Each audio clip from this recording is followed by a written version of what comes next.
ये है हुसैनियत, जो नहीं देखते कि दौरे हाजिर के तकाजे क्या है, 72 को लेकर निकल जाते हैं।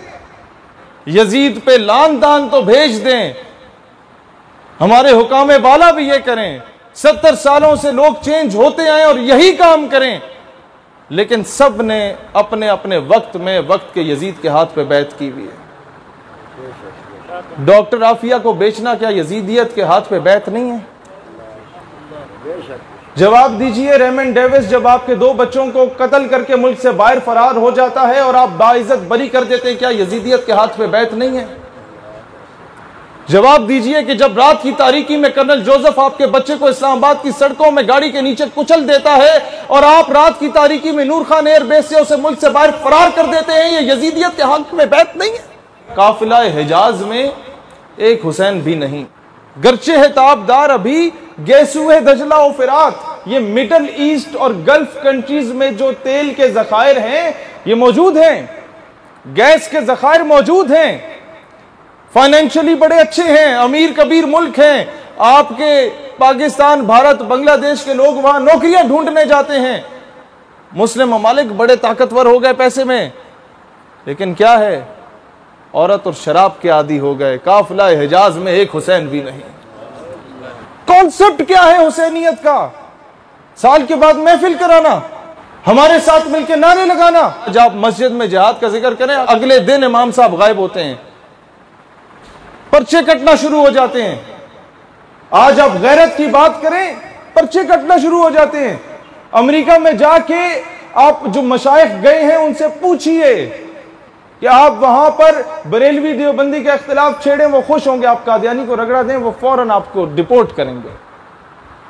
ये तल्ख हकाइक हैं, क्योंकि उन्हें पता है कि हमारा ले पालक बच्चा कौन है और वो किस तरीके से हमने उसे प्लांट करना है, सिस्टम में घुसाना है और कौन कौन से बड़े बड़े महकमों में बिठा देना है और पूरा सिस्टम को तब्दील करना है। ये लोग नारे लगाएं। और तीसरा, अगवानियों की गैरत दी का है ये इलाज। मैं कराची में गया, मैं मुल्ला अब्दुल गनी के इलाके में जाके देखा। मैंने वहां के इलाके के पश्तूनों से खिताब करते हुए कहा, मैंने कहा इसी इलाके से उसे उठा के लेके गए थे, दाढ़ी से खींच के घसीट के लेके गए थे अमेरिका में। आज अमेरिका उसी मुल्ला अब्दुल गनी के आगे हाथ जोड़ के खड़ा हुआ है कि यार अमन मुज़ाकरात कर लो हमारे साथ। क्या है? अल्लाह को पामर दिए, मोमिन पे भरोसा। ये हुसैनियत है। इब्लीस को यूरोप की मशीनों का सहारा, काफिर है तो शमशीर पे करता है भरोसा, मोमिन है तो बेतेग भी लड़ता है सिपाही। ये है हुसैनियत का कॉन्सेप्ट। और फिर इकबाल भी उसे क्या खूबसूरत अंदाज में बताता है कि मर्द दरवेश, मर्द कलंदर की पहचान क्या है? कि मर्द हुर मोहकम ज़िविर्द ला तखफ। क्या डिफरेंस है मुझ में और उसमें? बहैसियत उम्मत हमारा क्या हाल है और मर्द दरवेश उस मर्द मुजाहिद का क्या? मां बमीदा सर बजेब ऊ सर बकफ। जब मैं सर को जेब में लेके फिर रहा होता हूं बचाने के लिए कि कोई आगे गोली ना मार दे, वो सर बकफ फिर रहा होता है। क्या फर्क है उसमें और मुझ में? इनायात का कि मां कलीसा दोस्त, मां मस्जिद फरोश। मैं सिलेबियों से दोस्ती कर बैठा, मैंने मस्जिद और मिंबर को बेच दिया, मैंने मेहराब और मिंबर को बेच दिया, मैंने अपने ईमान का सौदा कर लिया। और वो मर्द दरवेश उसके साथ क्या हो रहा था उस वक्त जो मैदान जिहाद में होता है? मां कलीसा दोस्त, मां मस्जिद फरोश, ऊज दस्ते मुस्तफा पैमाना नोश। जब मैं रात की तारीकी में ख्वाब गफलत से बेदार होने को तैयार नहीं होता, उसे बारगाह नबवी से पैमाने आ रहे होते हैं। हकीकत अबदी है मकाम शब्बीरी, वो कांस्टेंट है हुसैनियत। चेंज क्या होता है? बदलते रहते हैं अंदाज कूफी और शामी।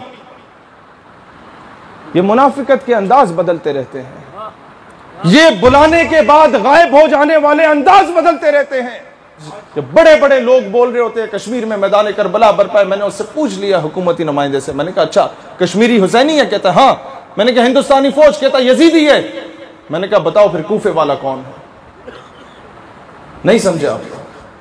खामोश उम्मत हमेशा कूफे का किरदार अदा करती है। दोस्तान जी वकार, हम लोग जब तक गिट्टों में बैठे रहेंगे ना अंग्रेजों के कुत्ते लहनाने वालों के, कश्मीर की बहन के सर से जो दुपट्टा खींचा गया वो वापस नहीं आ सकता।